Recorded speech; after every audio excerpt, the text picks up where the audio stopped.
नागपूर शहरातील इमामबाड़ा पोलीस ठाण्याच्या हद्दीत घडलेल्या दुचाकी चोरी प्रकरणाचा पोलिसांनी यशस्वीपणे पर्दाफाश केला आहे। गुप्त माहितीच्या आधारे पोलिसांनी संशयितावर पाळत ठेवून कारवाई करत 2 चोरीच्या दुचाकी जप्त केल्या। आरोपीकडून सुमारे 50,000 रुपयांची वाहने हस्तगत करण्यात आली असून ही चोरी सार्वजनिक ठिकाणी उभ्या असलेल्या वाहनांवर लक्ष ठेवून करण्यात आली होती। पोलीस अधिक तपास करत असून आरोपीच्या अन्य गुन्ह्यांचाही शोध घेतला जात आहे।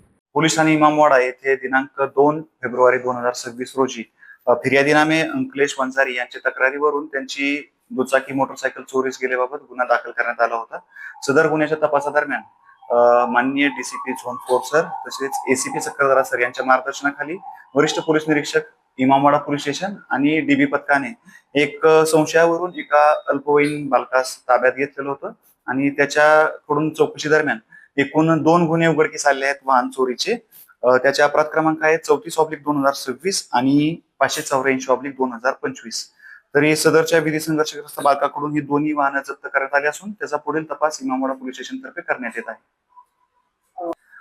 सदरीचा विधी संघर्षग्रस्त बालक याच्यावर सुरुवातीचे अगोदरचे काही गुन्हे आहेत आणि एकूण 2 गाड्या ऍक्टिव्हा गाड्या आहेत ज्याची किंमत आहे 60,000 रुपये या जप्त करण्यात आलेल्या आहेत।